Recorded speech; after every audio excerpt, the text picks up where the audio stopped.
ચાલો આજના આ ખાસ એક્સપ્લેનરમાં આપણે ભારતીય બંધારણ સભાના એ અત્યંત રસપ્રદ અને રોમાંચક ઇતિહાસમાં ડૂબકી લગાવીએ. ખાસ કરીને જો સ્પર્ધાત્મક પરીક્ષાઓની તૈયારી કરતા હોઈએ તો આ સફર આપણા માટે ખૂબ જ અગત્યની રહેવાની છે. આપણો દેશ ચલાવવા માટે જે બંધારણ ઘડાયું અને જે સભા મળી તેનો પાયો છેવટે નંખાયો કેવી રીતે? આવો તેની ઝીણવટભરી સમજૂતી મેળવીએ. તારીખો અને આંકડાઓની આ જટિલ ટાઈમલાઇનને મગજમાં સરળતાથી ઉતારવા માટે આપણે આ ઐતિહાસિક સફરને 6 મુખ્ય ભાગમાં વહેંચીશું. પ્રારંભિક માંગણીઓ અને અસ્વીકાર, કેબિનેટ મિશનની બ્લુપ્રિન્ટ, મતદાન અને સભાની વસ્તી વિષયક માહિતી, ભાગલા અને પુનર્ગઠન, મુખ્ય વ્યક્તિઓ અને નોંધપાત્ર ગેરહાજરી, અને છેલ્લે ભારતીય બંધારણને આખરી ઓપ આપવાની પ્રક્રિયા. તો શરૂ કરીએ. પહેલો ભાગ, પ્રારંભિક માંગણીઓ અને અસ્વીકાર. આપણા બંધારણની વાર્તા ખરેખર તો દેશને આઝાદી મળી તેના ઘણા વર્ષો પહેલાં જ શરૂ થઈ ગઈ હતી. આ વાર્તાની શરૂઆત થઈ હતી અમુક એવી સતત માંગણીઓથી જેનો બ્રિટિશરો દ્વારા વારંવાર અસ્વીકાર કરવામાં આવતો હતો. અહીં પરીક્ષામાં વારંવાર પૂછાતો એક ટ્વિસ્ટ ખાસ નોંધવા જેવો છે. આપણે ઘણીવાર કન્ફ્યુઝ થઈ જઈએ છીએ. જો 1895માં બાળ ગંગાધર તિલક અને 1922માં મહાત્મા ગાંધીએ જે માંગણી કરી હતી તે અનૌપચારિક એટલે કે બિનસત્તાવાર હતી. પરંતુ ખરેખર 1934માં એમ.એન. રોય જેવા પ્રથમ વ્યક્તિ હતા જેમણે બંધારણ સભા માટે સૌપ્રથમ સત્તાવાર માંગણી કરી. અને હા, ત્યારબાદ 1938માં જવાહરલાલ નહેરુએ કોંગ્રેસ તરફથી આ જ માંગને સત્તાવાર રીતે દોહરાવી હતી. હવે આ જુઓ, આ બાબત ખૂબ જ સુંદર રીતે દર્શાવે છે કે બ્રિટિશરોએ કેવી ચાલ રમી હતી. બીજા વિશ્વયુદ્ધ વખતે તેમને ભારતીયોના સમર્થનની સખત જરૂર હતી. એટલે તેમણે વારંવાર એવી ઓફર આપી જેમાં માત્ર ઢીલાશ અને ખામીઓ જ હતી. 1940નો ઓગસ્ટ પ્રસ્તાવ હોય, 1942નું ક્રિપ્સ મિશન હોય કે પછી 1945ની વેવેલ યોજના, આ દરેકમાં સંપૂર્ણ સ્વતંત્રતાનો તો કોઈ ઉલ્લેખ જ નહોતો. પરિણામે કોંગ્રેસ અને મુસ્લિમ લીગ બંનેએ આ તમામ પ્રસ્તાવોને સખત રીતે ફગાવી દીધા. તેમાં પણ ગાંધીજીએ ક્રિપ્સ મિશનને જે રીતે ફગાવી દીધું તે ખરેખર બહુ જ રસપ્રદ છે. તેમણે સીધું જ કહી દીધું કે આ તો વીતી ગયેલી તારીખનો ચેક છે, એટલે કે પોસ્ટ ડેટેડ ચેક. આ એક જ વાક્ય એ સમયની ભારતીયોની હતાશા અને વિલંબિત વચનો પ્રત્યેના રોષને એકદમ સચોટ રીતે રજૂ કરે છે. આગળ વધીએ બીજા ભાગ તરફ. Cabinet mission blueprint. સમય બદલાયો, બીજું વિશ્વયુદ્ધ પૂરું થયું અને બ્રિટનમાં સત્તા પલટો થયો. લેબર પાર્ટીની સરકાર આવી. આખરે વાતાવરણમાં થોડી હકારાત્મકતા આવી અને 1946ના આ કેબિનેટ મિશને સાચા અર્થમાં ભારતીય બંધારણ સભા માટે એક નક્કર પાયો નાખ્યો.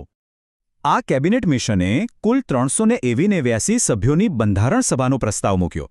હવે આ બેઠકોની વહેંચણી કેવી રીતે થઈ એ બહુ ધ્યાનથી સમજવા જેવું છે. આ 389 બેઠકોને ઝીણવટપૂર્વક વહેંચવામાં આવી હતી, જેમાં 11 બ્રિટિશ પ્રાંતોને 292 બેઠકો, દેશી રજવાડાઓને 93 બેઠકો અને 4 ચીફ કમિશનર પ્રાંતો જે હતા દિલ્હી, અજમેર, કુર્ગ અને બલુચિસ્તાન, એમને 4 બેઠકો ફાળવવામાં આવી. હવે સૌથી નિર્ણાયક વાત છે આની પાછળનું ગણિત. એસેમ્બલીની દરેક બેઠકની ગણતરી બહુ જ ચોકસાઈથી કરવામાં આવી હતી. એ સમયે દેશની વસ્તી આશરે 38 કરોડ હતી. એટલે નક્કી એવું થયું કે દર 10 લાખ નાગરિકો દીઠ એટલે કે દર 1 મિલિયન લોકો દીઠ એક બેઠકનું પ્રતિનિધિત્વ હોવું જોઈએ. ગણિત એકદમ સ્પષ્ટ હતું. ચાલો હવે ત્રીજા ભાગ પર આવીએ. મતદાન અને સભાની વસ્તી વિષયક માહિતી. આ એક એવો ટોપિક છે જે ગમે તેવા પાક્કા ઉમેદવારને પણ પરીક્ષામાં ગોથે ચડાવી દે છે. તો ચાલો વાસ્તવિક ચૂંટણી પ્રક્રિયાને એકદમ ક્લિયર કરી લઈએ. સૌથી મોટો અને કન્ફ્યુઝ કરતો સવાલ, શું બંધારણ સભાના સભ્યો સીધી રીતે ભારતના લોકો દ્વારા ચૂંટાયા હતા? મતદાન પ્રક્રિયાનું ચોક્કસ સ્વરૂપ કેવું હતું તે જાણ્યા વગર આખી સભાની રચના સમજવી અશક્ય છે. તો જવાબ છે ના. આ ચૂંટણીઓ સખત રીતે પરોક્ષ એટલે કે ઇનડાયરેક્ટ હતી. સ્પષ્ટ શબ્દોમાં કહીએ તો સામાન્ય લોકોએ સીધું મતદાન નહોતું કર્યું. તેના બદલે એ સમયના આશરે 10% જેટલા મર્યાદિત મતદારોએ પ્રાંતીય વિધાનસભાઓ ચૂંટી અને એ વિધાનસભાઓએ સિંગલ ટ્રાન્સફરેબલ વોટ પદ્ધતિથી બંધારણ સભાની પસંદગી કરી. એટલે કે આખી સભા આંશિક રીતે ચૂંટાયેલા અને દેશી રજવાડાઓમાંથી આંશિક રીતે નિમાયેલા સભ્યોનું એક જટિલ મિશ્રણ હતી. વધુમાં એક બહુ મોટી ઐતિહાસિક ગેરમાન્યતા દૂર કરવા જેવી છે. ઘણાને લાગે છે કે આ પ્રક્રિયામાં મહિલાઓ ક્યાં હતી? પણ હકીકત એ છે કે બંધારણ સભામાં ગર્વભેર 15 મહિલા સભ્યો સામેલ હતા. હંસાબેન મહેતા જેવા અત્યંત તેજસ્વી નેતાઓએ સક્રિયપણે ભાગ લઈને રાષ્ટ્રના ભવિષ્યને આકાર આપવામાં જબરદસ્ત ભૂમિકા ભજવી હતી. પહોંચી ગયા છીએ ચોથા ભાગ પર, ભાગલા અને પુનર્ગઠન. કમનસીબે પેલું 389 સભ્યોનું જે પ્રારંભિક માળખું હતું તે રાજકીય ખેંચતાણ અને મુસ્લિમ લીગની અલગ દેશની જીદ સામે ટકી શક્યું નહીં, જેના પરિણામે દેશ અને સભા બંનેનું અત્યંત દુઃખદ પણ કદાચ જરૂરી પુનર્ગઠન કરવું પડ્યું. અહીં બે બહુ જ અગત્યની યોજનાઓ વચ્ચેનો તફાવત મગજમાં એકદમ ફિટ બેસાડી લેજો.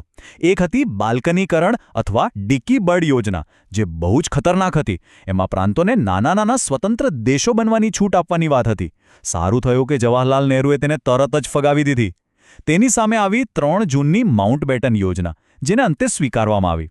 આમાં જ ભારત અને પાકિસ્તાન એમ 2 અલગ ડોમિનિયનનો ઔપચારિક પ્રસ્તાવ હતો. અને બસ ભાગલાની એ પીડાદાયક વાસ્તવિકતા અને રેડ ક્લિફ લાઇન દોરાયા પછી ચિત્ર આખું બદલાઈ ગયું. નવા ભારતીય ડોમિનિયન માટે બંધારણ સભાનું સંખ્યાબળ 389થી સીધું ઘટીને માત્ર 299 બેઠકો પર આવી ગયું. હવે વાત કરીએ પાંચમા ભાગની, મુખ્ય વ્યક્તિઓ અને નોંધપાત્ર ગેરહાજરી. જુઓ, આ 299 સભ્યોની સભામાં તો એકથી એક ચડિયાતા બૌદ્ધિક દિગ્ગજો બેઠા હતા, પણ પરીક્ષાની દ્રષ્ટિએ સભામાં કોણ હાજર નહોતું તે જાણવું કદાચ વધારે અગત્યનું છે. સૌથી પહેલાં તો એવા અગ્રણી નેતાઓ અને ખાસ કરીને ગુજરાતી હસ્તીઓને યાદ કરી લઈએ જેઓ સભાનો સક્રિય ભાગ હતા. કનૈયાલાલ મુનશી, જીવરાજ મહેતા, બળવંતરાય મહેતા, ભવાની અર્જુન ખીમજી અને મીનુ મસાણી જેવા દિગ્ગજોએ ત્યાં બેસીને આપણા નવરચિત પ્રજાસત્તાકની એક એક વિગતને પોતાના હાથે આકાર આપ્યો હતો. પણ હવે ધ્યાન આપજો, આ છે પરીક્ષાનો સૌથી મોટો ટ્રેપ. મહાત્મા ગાંધી, મોહમ્મદ અલી જીના અને મોરારજી દેસાઈ જેવા વિશાળ ગજાના નેતાઓ ક્યારેય આ સભાના વાસ્તવિક સભ્ય નહોતા. હા, બિલકુલ નહીં. અરે, બંધારણીય સલાહકાર BN રાવ પોતે પણ સભાના સિટિંગ મેમ્બર નહોતા. આ વાત ઘણીવાર પેપરમાં ભૂલ કરાવી શકે છે, એટલે તેને પાક્કી યાદ રાખી લેજો. અને આખરે આપણે આવી ગયા છીએ છેલ્લા અને છઠ્ઠા ભાગ પર, ભારતીય બંધારણને આખરી ઓપ આપવો. વૈશ્વિક યુદ્ધો, નિષ્ફળ ગયેલા મિશનો અને ભાગલાની ભયંકર પીડામાંથી પસાર થયા પછી સભા આખરે પોતાના એ ઐતિહાસિક મુકામ પર પહોંચી અને આપણું બંધારણ તૈયાર થયું. અહીં શબ્દોની માયાજાળ સમજવી બહુ જ જરૂરી છે. 26 નવેમ્બર 1949ના રોજ બંધારણને સત્તાવાર રીતે અપનાવવામાં આવ્યું, સ્વીકારવામાં આવ્યું અને પસાર કરવામાં આવ્યું. પણ જો એમ પૂછાય કે લાગુ ક્યારે પડ્યું, તો જવાબ આવશે 26 જાન્યુઆરી 1950. તે દિવસે બંધારણને સત્તાવાર રીતે અમલમાં મૂકવામાં આવ્યું.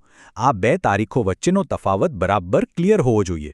જો કે આમાં પણ એક નાનો અપવાદ છે, જે કાકાનાચુ નામની શાનદાર શોર્ટ ટ્રિકથી યાદ રાખી શકાય. કા એટલે કામચલાઉ સરકાર, બીજો કા એટલે કટોકટીની જોગવાઈઓ, ના એટલે નાગરિકતા અને ચૂં એટલે ચૂંટણીઓ. આ 4 એટલી મહત્વપૂર્ણ બાબતો હતી કે તેને છેક જાન્યુઆરી સુધી રોકી શકાય તેમ નહોતી. એટલે જ તેમને 26 નવેમ્બર 1949ના રોજ તરત જ અમલમાં મૂકી દેવાઈ હતી. આ વિગતોને પૂરી કરતા પહેલા એક નજર એ વાત પર પણ નાખી લઈએ કે સભાએ આપણા રાષ્ટ્રીય પ્રતીકો ક્યારે અપનાવ્યા.